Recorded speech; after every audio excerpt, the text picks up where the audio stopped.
Hello students, welcome to preparation point IAS. बहुत दिन बाद वीडियो आ रही है। कुछ बिजी शेड्यूल की वजह से मैं नहीं डाल सकी। तो चलिए हम लोग कर रहे हैं क्लास 6 एनसीईआरटी का चैप्टर 2, जो कि है from hunting gathering to growing food. So Tushar's strange journey. Tushar was going from Delhi to Chennai for his cousin's wedding. They were traveling by train and he had managed to squeeze into the window seat, his nose glued to the glass pane.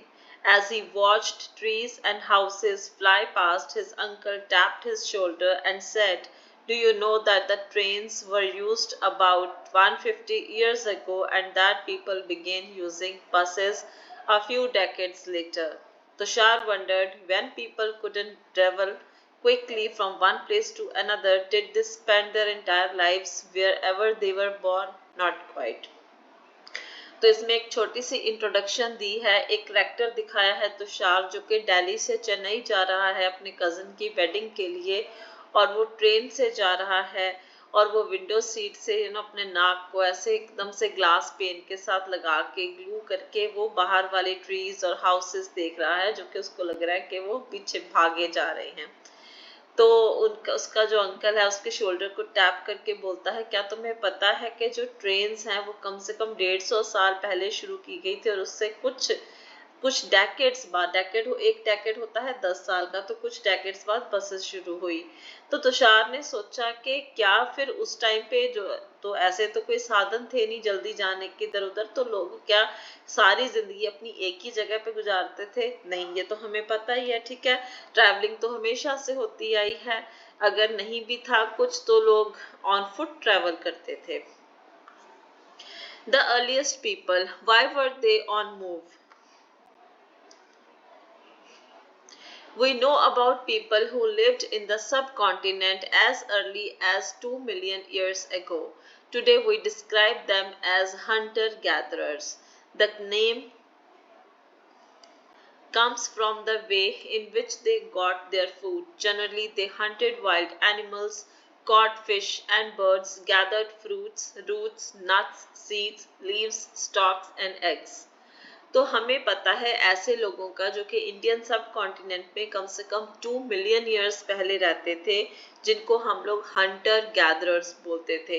Hunter gatherer से क्या मतलब है? Hunter होता है जो कि शिकार करता है, और गैदरर जो है जो इधर उधर से जैसे पेड़ पौधों से फल फ्रूट वगैरह इकट्ठा करता है। ठीक है जी, तो यहाँ से उसका नाम आया हंटर गैदरर। कैसे वो लोग अपना फूड जो है वो लेते थे, कहाँ से उनको उनका फूड मिलता था? तो जनरली उस टाइम पे वाइल्ड एनिमल्स हो उनको हंट किया जाता था, या फिर फिशेस या बर्ड्स को पकड़ा जाता था, या फिर जैसे मैंने आपको बताया कि जंगलों से fruits, roots, nuts, seeds, leaves, stalks and eggs जो है उनको गैदर करते थे।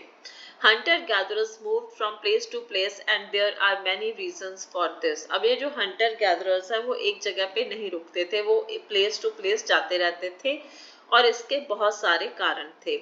First, if they had stayed at one place for a long time, they would have eaten up all the available plant and animal resources. Therefore, they would have had to go elsewhere in the search of food. सबसे पहली बात तो यही कि अगर वो एक ही जगह पे रहते तो डेफिनेटली वो एक जगह का सारा जो भी वहां पे एनिमल और प्लांट रिसोर्स है खत्म कर देते, फिर भी तो उनको जाना ही पड़ता दूसरी जगह पे। ठीक है जी। Second, animals move from place to place either in search of smaller prey or, in the case of deer and wild cattle, in search of grass and leaves. That is why those who hunted them had to follow their movements. और दूसरा कारण ये कि even animals जो थे वो एक जगह से दूसरी जगह पे मूव करते थे छोटे छोटे प्रे की सर्च में। ठीक है, चाहे डियर हो या वाइल्ड कैटल हो, ये लोग ग्रास और लीव्स की सर्च में इधर से उधर मूव करते थे, और इनके पीछे पीछे हंटर्स जो थे वो भी जाते थे, यानी कि शिकारी। Third, plants and trees bear fruit in different seasons, so people may have moved from season to season in search of different kinds of plants. तीसरी बात ये कि जो प्लांट्स और ट्रीज हैं वो अलग अलग सीजन में उनके ऊपर फ्रूट्स आते हैं, तो हो सकता है लोग इसीलिए जब इस जगह पे फ्रूट्स आ रहे हैं तो इधर आ गए, दूसरी जगह के प्लांट्स पे फ्रूट्स वगैरह आ रहे हैं तो उस तरफ चले गए।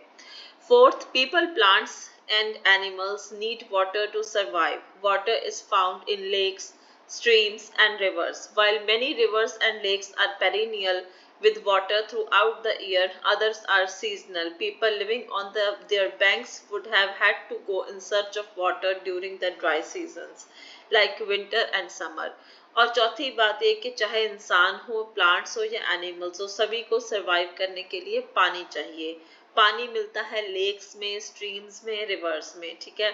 बहुत सारी रिवर्स और लेक्स जो होती हैं पेरिनियल होती हैं। पेरिनियल का मतलब वो जो कि सारा साल, तो मैं यहाँ पे अंडरलाइन भी कर रही हूँ, तो पेरिनियल का मतलब है जिनमें थ्रू आउट द ईयर पानी रहता है।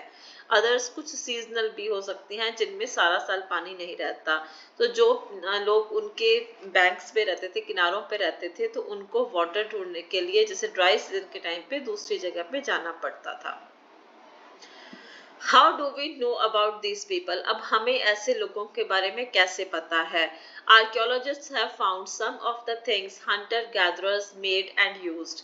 It is likely that people made and used tools of stone, wood and bone, of which stone tools have survived best.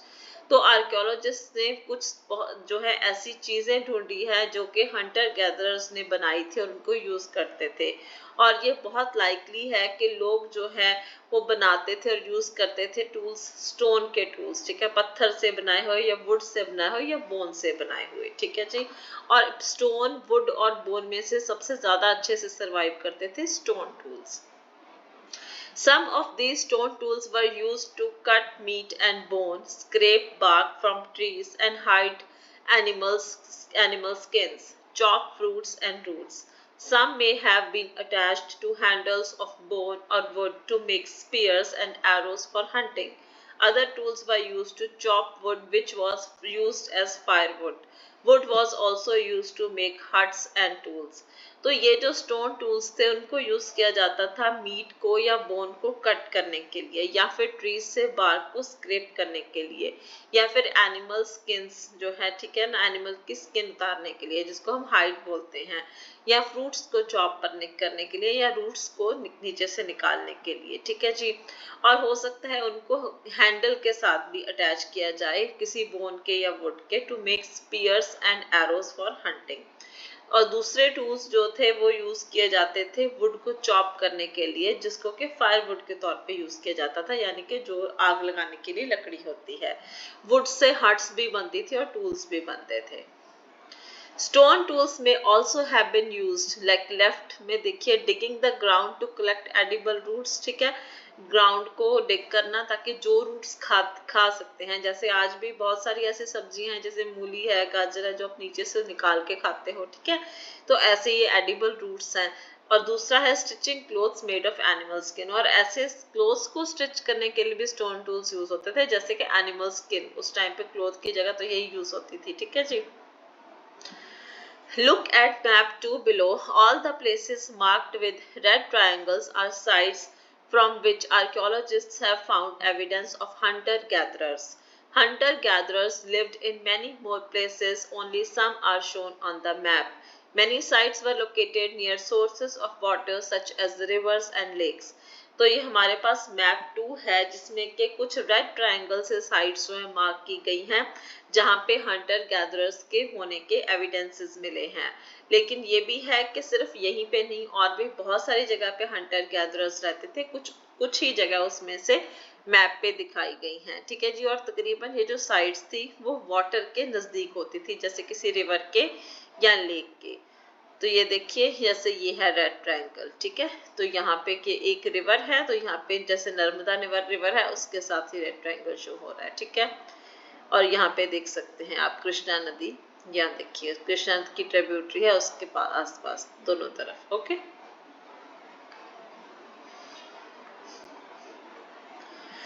As stone tools were important, people tried to find places where good quality stones was easily available. तो उस time पे जब stone के ही tools चलते थे, अब आज भी जो भी चीज हमें लगता है कि हम लोग काम में ला रहे हैं, हमारे बहुत काम किया, तो हम लोग अच्छी से अच्छी उस चीज की जो है क्वालिटी ढूंढने की कोशिश करते हैं। तो ऐसे ही स्टोन टूल्स बहुत इंपॉर्टेंट थे, तो लोग ऐसी जगह पे जाते थे जहाँ पे अच्छे स्टोन जो है उनको मिल सके।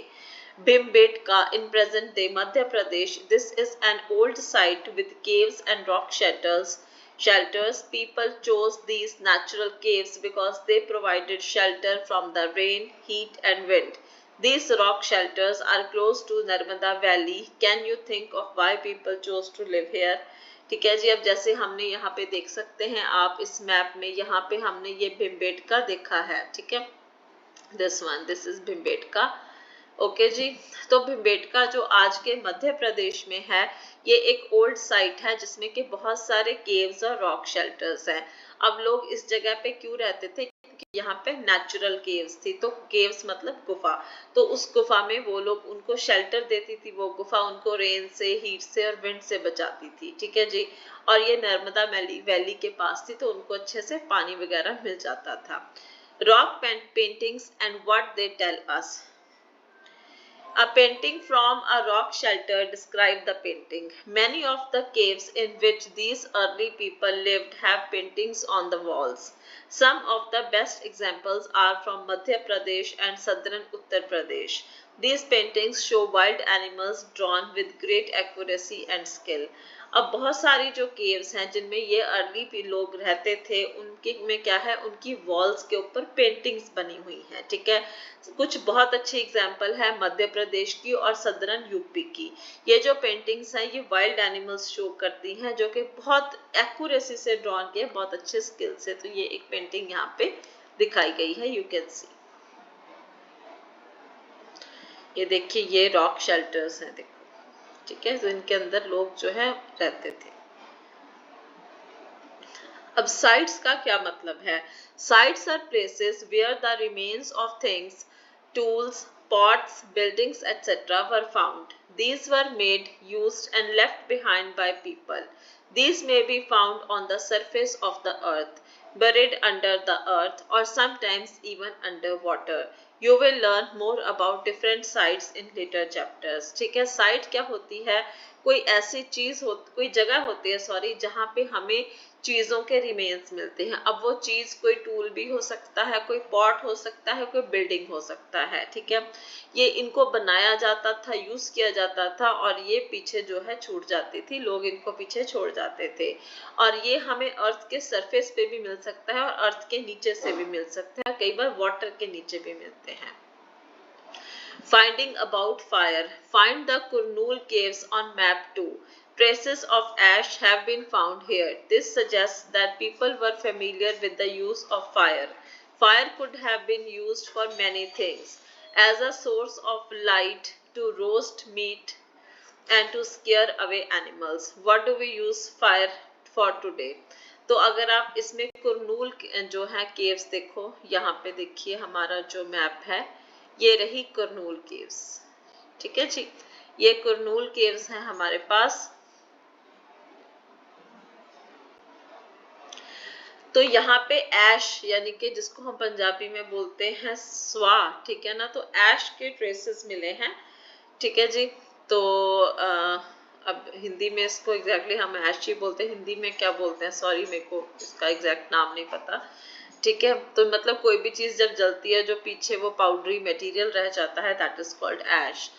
तो दिस सजेस्ट दैट पीपल, उसका मतलब ये है कि लोगों को फायर के बारे में पता था, लोग फेमिलियर थे। Fire could have been used for many things. अब फायर को बहुत सारी चीजों के लिए जो है यूज किया जाता होगा, as a source of light, light के लिए भी, मीट को रोस्ट करने के लिए भी और एनिमल्स को भगाने के, दूर रखने के लिए। अब आज की डेट में हम फायर क्यों यूज करते हैं, ठीक है, आपको पता ही हम लोग फायर किन किन कामों के लिए यूज करते हैं। Then we come to names and dates. Archaeologists have given lengthy names for the time that we are studying. They called the earliest period Paleolithic. This comes from two Greek words, paleo meaning old and lithos meaning stone. अब archaeologist जो है, उन्होंने जो time हम लोग study कर रहे हैं, यानी कि एक्चुअली हम लोग जैसे स्टोन एज स्टडी कर रहे हैं, ऐसा ही टाइम है, तो उसको बहुत लेंथी नाम दिए हैं। अब उन्होंने सबसे पहला जो पीरियड जहाँ पे जब ह्यूमन बीइंग्स एग्जिस्ट किए हैं, उसको पैलियोलिथिक कहा है। और ये जो पैलियोलिथिक वर्ड है, ये दो ग्रीक वर्ड से मिलकर बना है। पैलियो जिसका मतलब है ओल्ड और लिथोस का मतलब है stone. The name points to the importance of finds of stone tools. The Paleolithic period extends from 2 million years ago to about 12,000 years ago. This long stretch of time is divided into lower, middle and upper Paleolithic. This long span of time covers 99% of human history. तो अगर हम लोग Palaeolithic की बात करें, क्योंकि ये जो है ये स्टोन एज का टाइम है, और ये इसको पैलियोलिथिक इसलिए कहा गया क्योंकि उस टाइम पे मैक्सिमम जो है स्टोन्स यूज किए जाते थे, तो इसमें स्टोन टूल्स की बहुत इंपॉर्टेंस थी। और अगर हम इसकी टाइम की बात करें तो आज से अगर 12,000 साल पहले से लेके 2 मिलियन ईयर्स अगो तक पैलियोलिथिक पीरियड ही है, और ये बहुत लंबा स्ट्रेच है। इसको 3 पार्ट्स में जो है डिवाइड किया गया है, lower, middle and upper Palaeolithic. और ये जो लॉन्ग स्पैन है हमारी ह्यूमन हिस्ट्री का 99% जो है पैलियोलिथिक एज ही है। The period when we find environmental changes beginning about 12,000 years ago till about 10,000 years ago is called Mesolithic और Middle Stone। तो अगर हम आज से 10,000 से लेके 12,000 साल पहले तक की बात करें तो वो है Mesolithic, जिसको हम लोग Middle Stone Age बोलते हैं। Stone tools found during this period are generally tiny and are called microliths.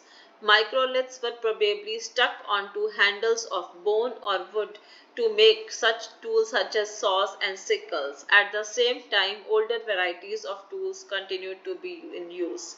अब इस टाइम की खासियत ये थी कि अब जो स्टोन्स यूज किए जाते थे, स्टोन टूल्स, वो छोटे हो गए थे, टाइनी हो गए थे, इनको माइक्रोलिथ्स बोलते थे, और प्रोबेबली इनको बोन या वुड के हैंडल के साथ लगा के यूज किया जाता था एज सॉस और sicles.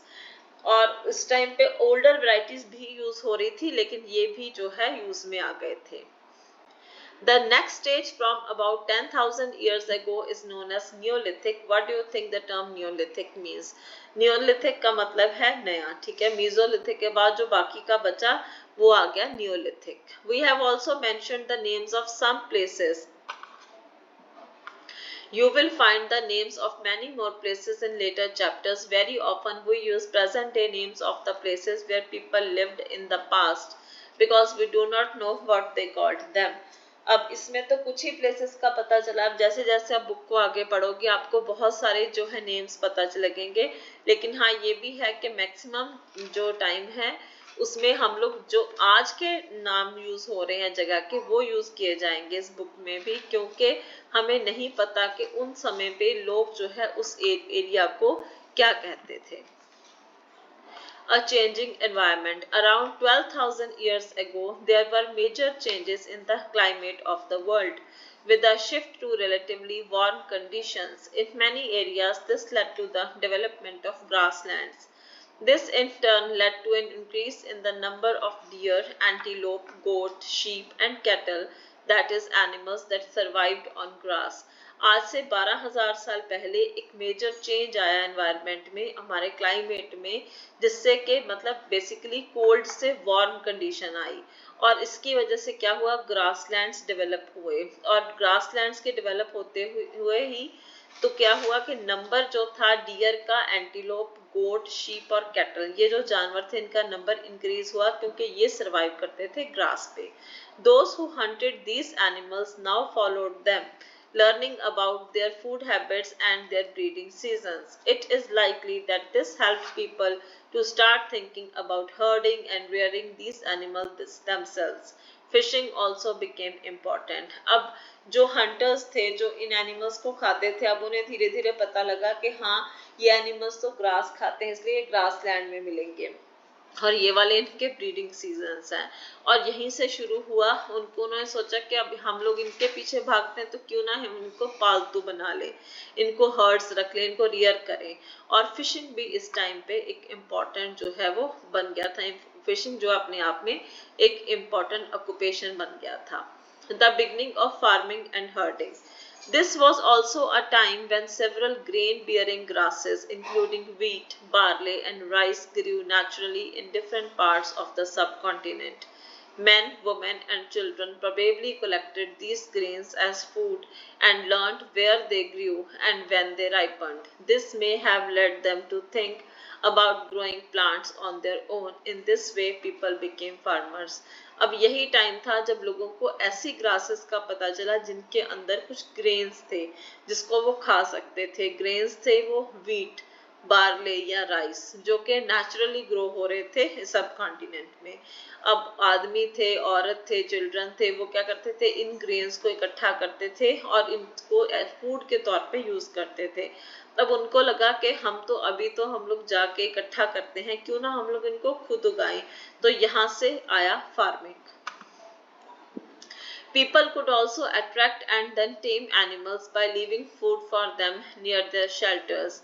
The first animal to be tamed was the wild ancestor of the dog. अब लोगों ने एनिमल्स को पहले अट्रैक्ट करके अपने पास बुलाया और उसके बाद उनको पालतू बनाया, और सबसे पहला जानवर जो पालतू था वो था डॉग का ancestor. Later people encouraged animals that were relatively gentle to come near the camps where they lived. These animals such as sheep, goat, cattle, and also pig lived in herds, and most of them ate grass. Often people protected these animals from attacks by other animals. This is how they became herders. फिर लोगों ने animals जो कि gentle थे उनको अपने camps के यहाँ जहाँ पे वो लोग रह रहे थे उनके पास आना अलाउ किया, इनकरेज किया। और ये एनिमल्स थे जैसे शीप है, गोट है, कैटल है, पिग्स हैं, ये हर्ड्स में रहते थे और ग्रास खाते थे।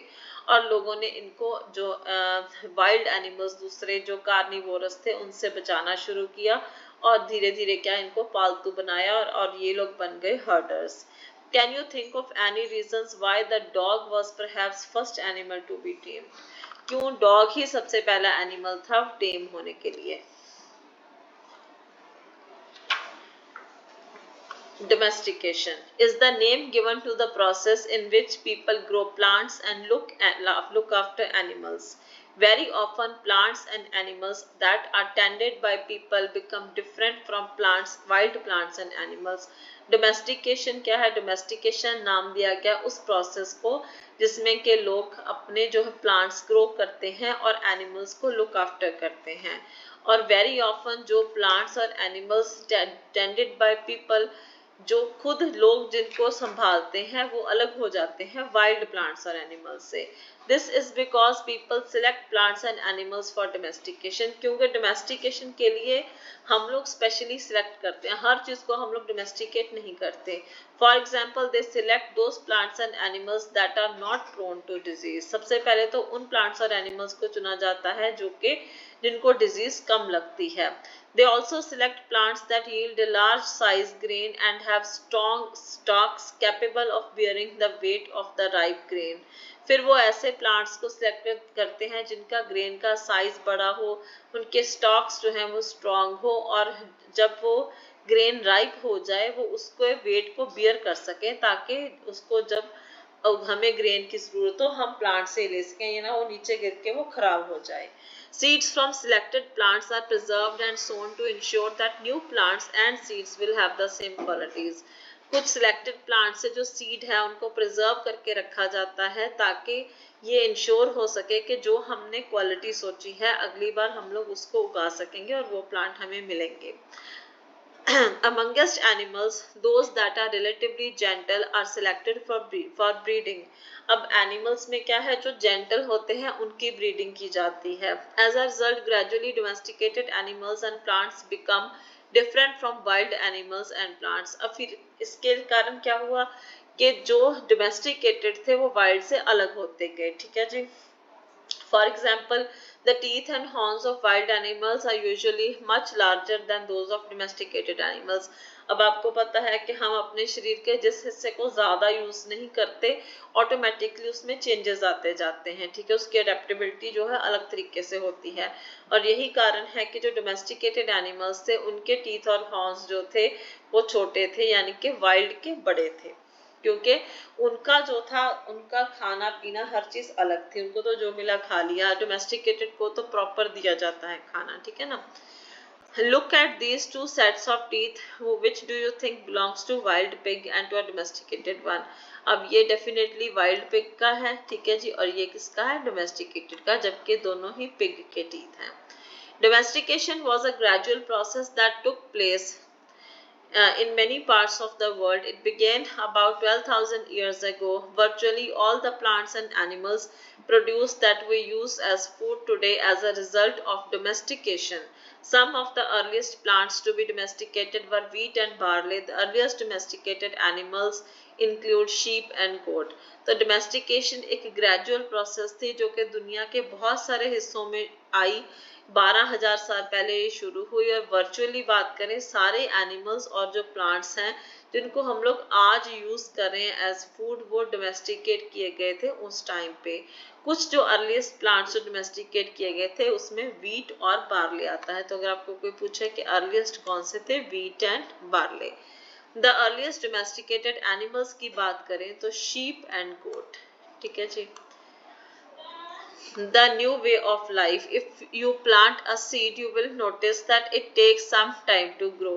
जब हम लोग सीड को प्लांट करते हैं तो हमें पता है कि कुछ टाइम लगता है ग्रो होने में।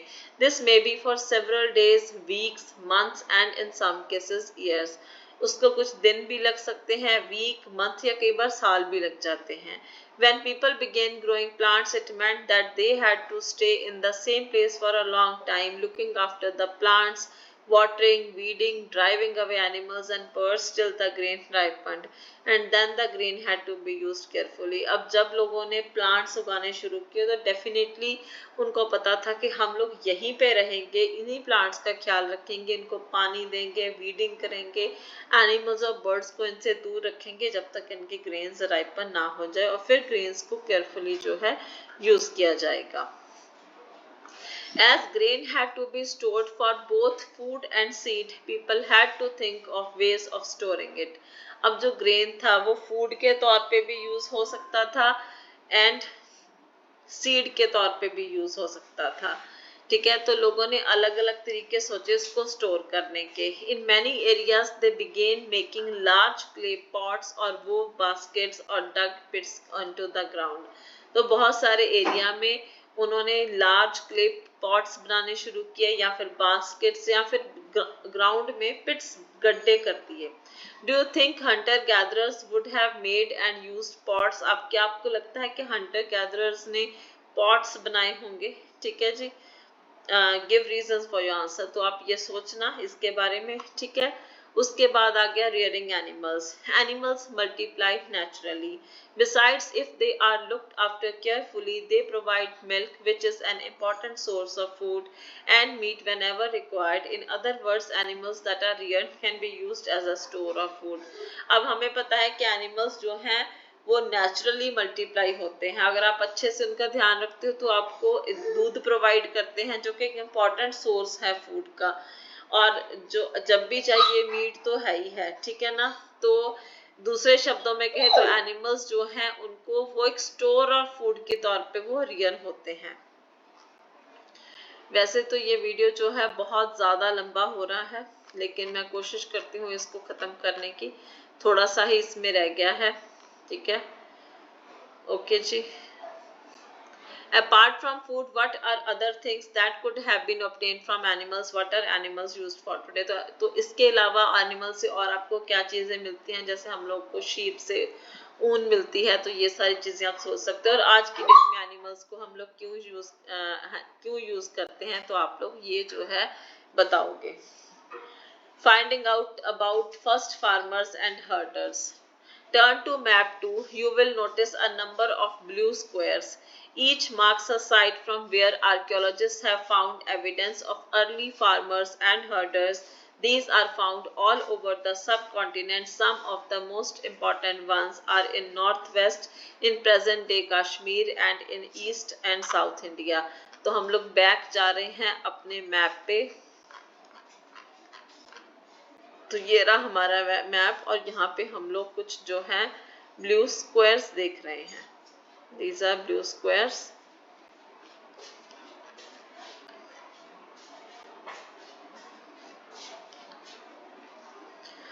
तो ये जो ब्लू स्क्वायर हैं ये क्या है? ये जो साइट है जहाँ पे आर्कियोलॉजिस्ट को सबसे पहले फार्मर्स और हर्डर्स के एविडेंस पता लगे, और ये जो थे सारे सब कॉन्टिनेंट में थे, और स्पेशली जो हम नॉर्थ वेस्ट की बात करें, प्रेजेंट डे कश्मीर या फिर ईस्ट में और साउथ इंडिया में, वहाँ पे ज़्यादा थे।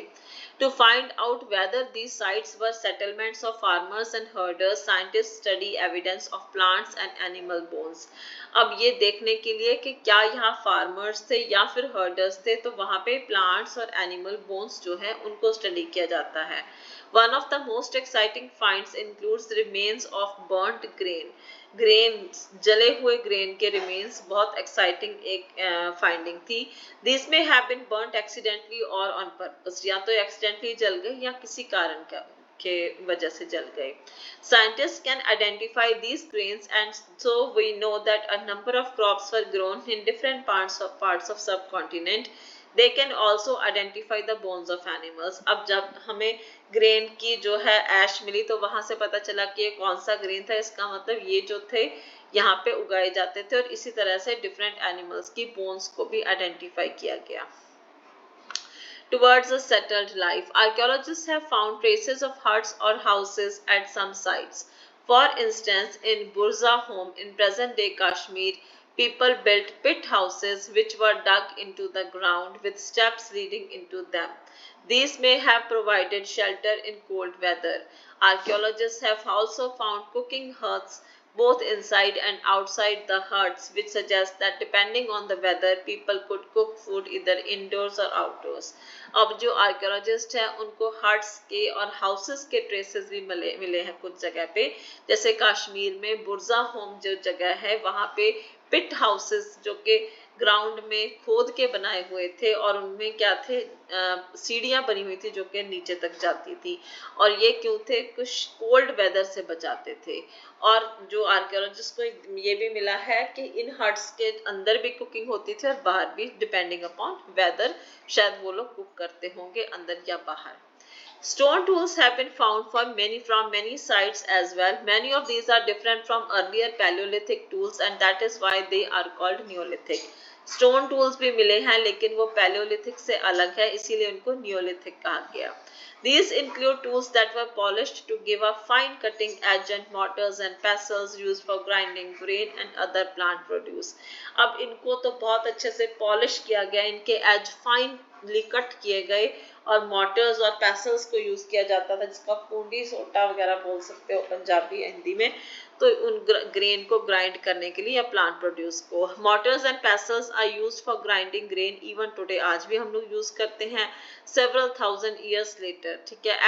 At the same time, tools of Paleolithic types continue to be made and used, and remember some tools were also made of bones.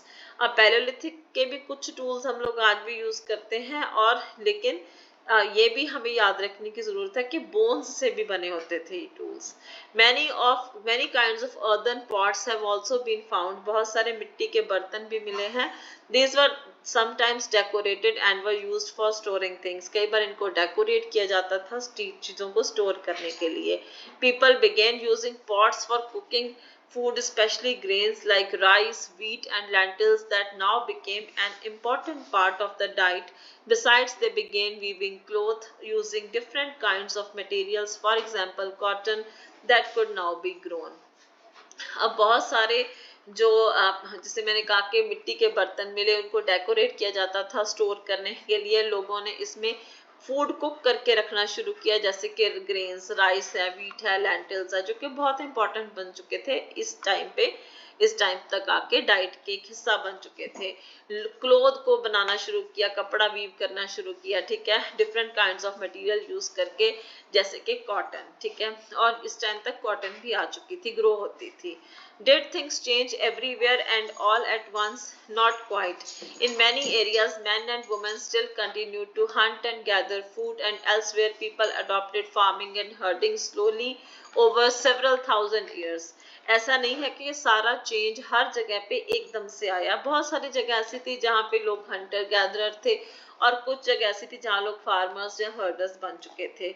Even आज की डेट में भी हंटर गैदरर्स हैं. Besides, in some cases, people try to combine these activities, doing different things during different seasons. अब कई बार तो लोगों ने कंबाइन किया दोनों एक्टिविटीज को, कभी हंटर गैदरर बन गए और कभी वो फार्मर्स या हर्डर्स बन गए. A closer look. Living and dying in Mehergarh. आप मैप 2 में हम लोग मेहरगढ़ देखेंगे। This site is located in a fertile plain near the, आपने जो आपके एनसीईआरटी की बुक है उसमें अगर आप मेहरगढ़ देखें मैप 2 में, मैं आपको दिखा देती हूँ इसमें मैप में,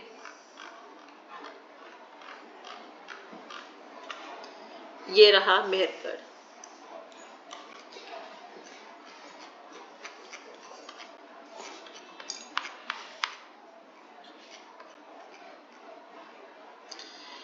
So this site is located in a fertile plain near the Bolan Pass, which is one of the most important routes into Iran.